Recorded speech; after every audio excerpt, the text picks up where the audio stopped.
The line to check in snaked through the terminal like a single great beast, a centipede with 1,000,000 legs, 1,000 heads, and at least 500 backpacks. Children tugged on their parents' hands and whined about boredom. Young lovers kissed frantically, ignoring the glances, whether indulgent or disapproving, of the people around them. Air travel was expensive and invasive enough that no one wanted to say anything. That couple might go a year or more without seeing each other again. Elsewhere in the terminal, passengers with first-class tickets swiped their RFID chips, identifying themselves as special, elite, exempt. The airport they walked into was a marvel, a cathedral of chrome and ceramic-bonded steel, windows gleaming and art installations shimmering, clean and golden bright. Even at midnight, the first-class slice of the terminal was beautiful, lit up like day, a little spot of light pollution to shame every star in the sky. The air always smelled of coffee and fresh pastry, and the ads at the stores were for chocolates and souvenirs, not diet aids and diuretics. It was a different world, one rumored more than seen. Not necessarily a better world, or even a kinder one, but one where dignity was still allowed. Mary fidgeted as the line moved, easing her ever forward. She was cold. The airline hadn't warned her about that when they'd issued their recommendations about what to fly in. Yoga pants and a thin tank top might be comfortable, although honestly, she would have preferred something that didn't feel like it was painted onto her ass, but they didn't do much to insulate her against the air conditioning. At least she wasn't shivering alone. People came and went everywhere she looked. Beautiful people from all walks of life getting ready to fly that beautiful sky. And almost all of them were wearing the same combination of black yoga pants and paper-thin tank top. Some of the men had opted for cargo shorts, and she winced at the presumable weight of them. Others, both male and female, wore athletic shorts and leg warmers. She could see the wisdom in that. If they hit the weight limit, they could always dispose of the woolly things, fly bare-legged and freezing, but unpenalized. No one was wearing any jewelry larger than a wedding ring, and she saw even fewer of those than she would have expected. The loud chiming sound snapped her out of her thoughts. She turned forward. The man in front of her was standing on the scale with his carry-on bag, his cheeks flushed red and his hands twitching in what she knew had to be an unconscious gesture. The airline clerk looked at him with an odd mixture of impatience and sympathy. She had to see this 100 times a day, travelers sputtering and stammering with a mixture of mortification and bravado. At least her eyes were kind, Mary thought, and felt her own cheeks start to go red. She would be the one on that scale in a moment. Kindness was not the problem. "I'm sorry, sir," the agent said. Her uniform was made of heavy cotton, crisp as a cracker and layered as artfully as a croissant. Her hair was styled in lush waves, heavy with pomade and wax. Mary found her eyes drinking in that hair like a starving man drinks in the sight of a leaden table. This woman had mass. She was allowed to occupy space. When she flew, she probably didn't need to step onto a scale. "There's a mistake," said the man. "I paid for my ticket." "Yes, sir. You paid for $250 inclusive, and right now I'm registering $275. If you'd like to repack your carry-on bag, we do have shipping boxes available." "Your damn scale is wrong," snapped the man. "Run it again."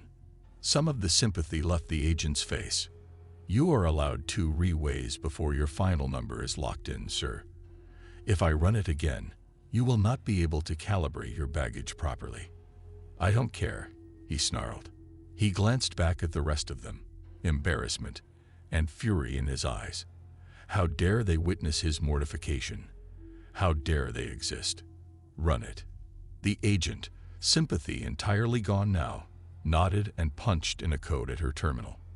The red lights on the front of the scale flashed and turned green before 272.3 appeared above them. The man's face flushed further. "In accordance with TSA regulations, your reweigh has been displayed to prevent disputes, should you choose to contest our final pricing," said the agent coolly. "Your documented weight inclusive of your carry-on baggage, is 272.3 pounds, which rounds under the current international pricing structure to 275. You have paid for a 250-pound ticket. You may choose to pay an additional $250, or you may make an attempt to lower your cumulative weight. You have one reweigh remaining. The man began to splutter. A light came on further down the counter, signaling another scale's availability. Stomach sinking toward her feet, Mary turned to face her fate. The airline wars of the early 2020s had become increasingly vicious as they tried to find ways to increase their market share without driving their passengers away. They had increased baggage fees while reducing cabin allowances, chipping away bit by bit at the basic amenities that people felt they were entitled to. Want to board faster? Pay an extra $20 to be seated in the premium section of the plane. Lower than business class, of course, but better than those rubes in coach. Want more than one can of soda? That will be $2, credit only. No cash accepted. But look, we've lowered prices across the board. $15 a head. Surely that's worth a little inconvenience in the air. Who really needs a second Diet Coke anyway? Eventually, however, they had run up against the wall of public disapproval. People didn't like feeling as if they were being nickel and dimed to death. They wanted the freedom to fly without the inconvenience, without the feeling that the cost was unavoidable. No one knows who first proposed the change. It is a moment lost to history, and perhaps gladly so. Perhaps it was the work of some fresh-faced intern, snarking too loudly where the boss could hear, and not some monster in human skin. Checked bags were weighed, at the behest of the union. International flights weighed carry-on, for the sake of conserving fuel. But no one weighed passengers. Well, why not? There was money to be made there, if they spun it right. And by that point, they had years of experience with the spin.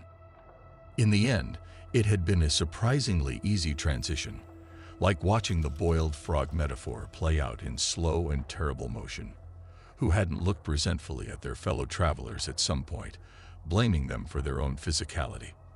The tall man whose knees dug into the back of the seat in front of them for the entire flight.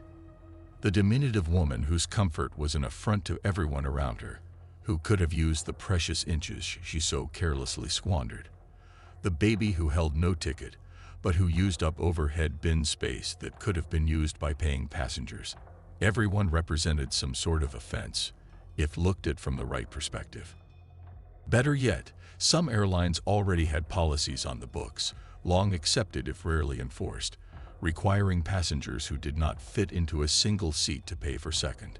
Supposedly, this would spare discomfort for all involved, allowing larger passengers to fly with a semblance of dignity, as if being the only person sitting next to an empty seat on an otherwise full flight wouldn't be a red flag of this airline considers me too fat to fly. As if there were dignity in having one's body measured, weighed, and priced. But who hadn't been crammed into a too small seat while secretly blaming their neighbor? It wasn't their body that was the problem. Heavens no, it wasn't their ticket that had purchased insufficient space. The thought that perhaps the seats were too small to preserve anyone's dignity, that perhaps airlines should be asked to stop sacrificing human decency in the name of record profits, well, the market would sort itself out. The market always did. If people were unhappy with the way the airlines did business, they didn't have to fly. It began with a single airline. Come fly our new deluxe ultra comfort fleet, their ads cajoled. Larger seats for larger passengers. Seats with extra legroom for taller passengers. All priced according to their footprint on the plane. All available to anyone who wanted to purchase them. If that same tiny woman who had seemed so content in her standard seat wanted to drop another $100 to fly in a seat designed for someone 3 times her size, well, the market would sort itself out. The market always did. A few conspiracy theorists said that this was a dark omen of things to come, that people would find themselves required to purchase the seats that fit them with ultra comfort, rather than being allowed to consign themselves to the cramped, affordable confines of coach. They were summarily shouted down, with people pointing out that first class and extra row seating had been available for years, and no one had ever been forced into either of those by greedy airlines. This was just one more way to part people from their money. There was nothing insidious or innately underhanded about the change. The other airlines adopted the seating model one by one, refitting their fleets, and for a little while. Not long, but long enough to sway all but the most dedicated naysayers. Everyone flew in comfort. Enough people liked the additional seating space and legroom that there was no stigma to buying an extra wide or extra tall seat. Positive attitudes about flying went up. Customer comfort increased, and with it, customer spending in the air. Flight attendants begged their corporate masters to leave things as they were, citing a decrease in complaints and onboard altercations.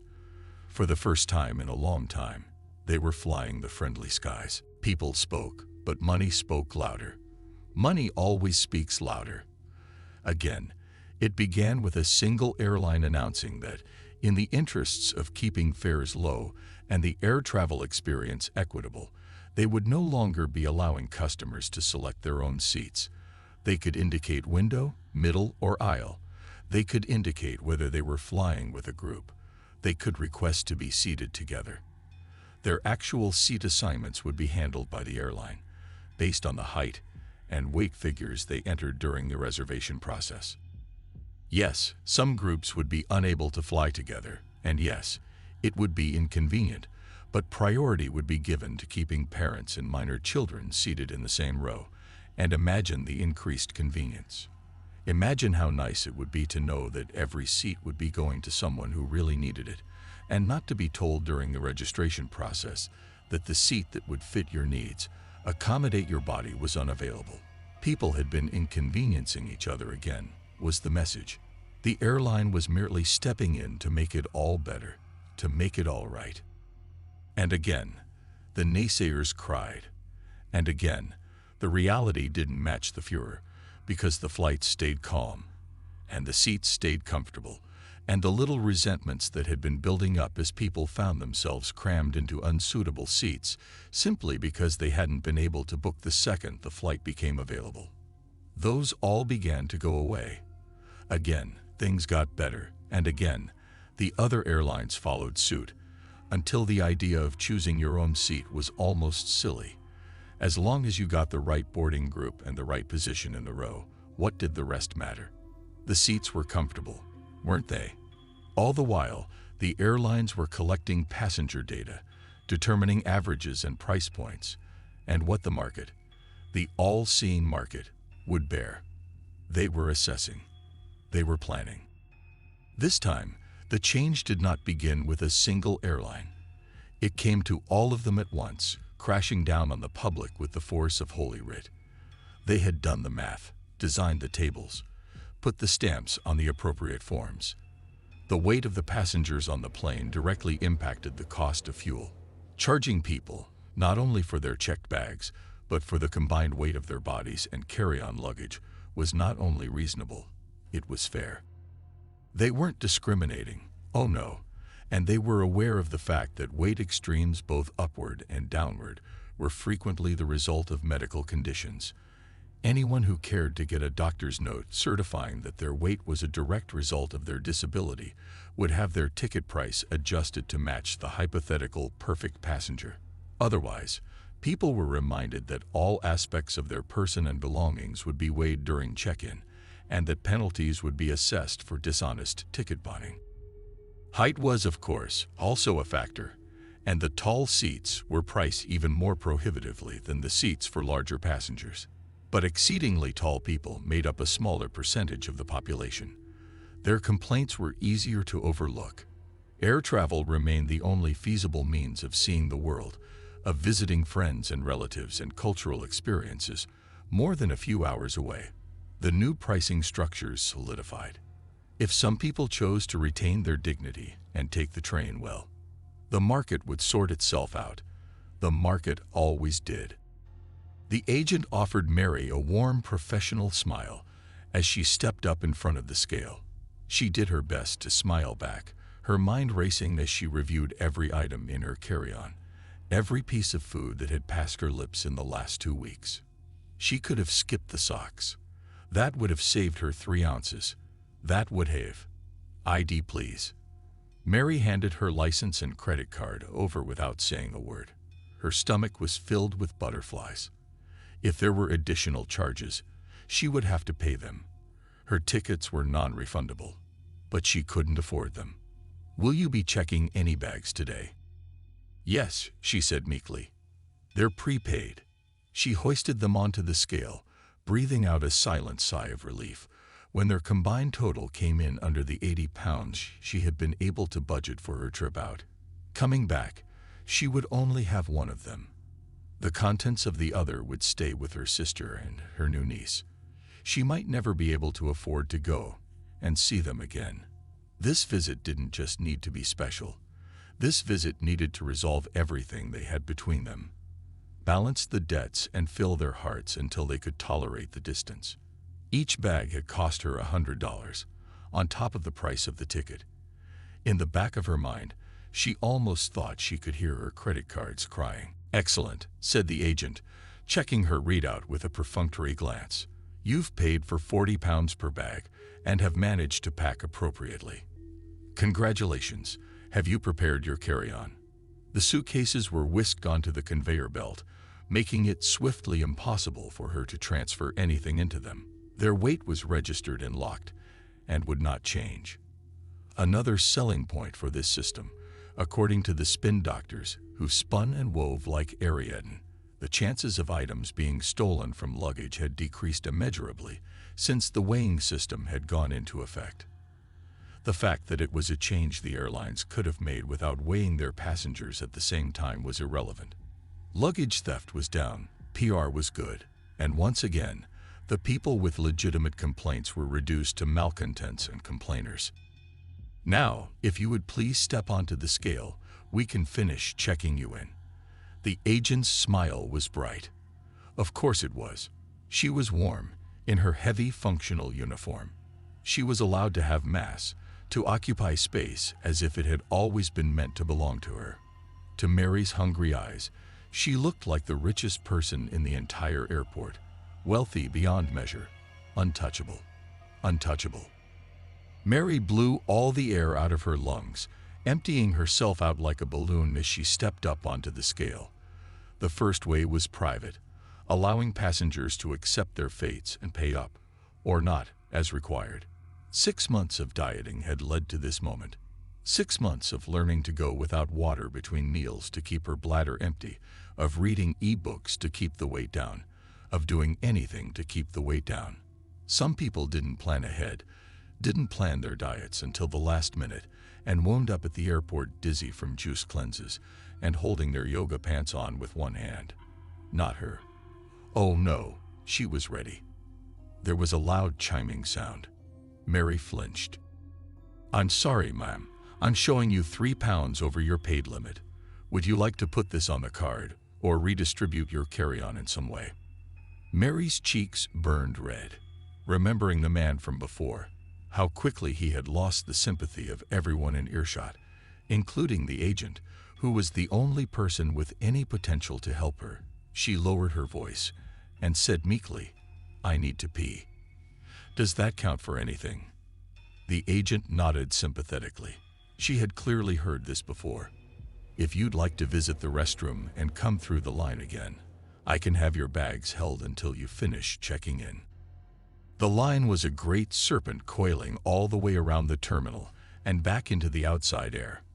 No matter how terrible flying became, its popularity just went up, up, up. Cars, trains, and buses all took too long, and time was money.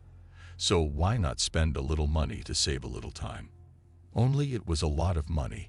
Mary wanted to scream every time someone said that in her hearing. It was a lot of money. She was spending more to save the time than she was going to make by having those hours available to work. And she didn't have a choice, not really, because no one could get that kind of time off anymore. It was fly or nothing. If she went to the bathroom and came back to the line, she would miss her flight. Voice very small, she said, No, I don't think there's time for that. The agent nodded sympathetically.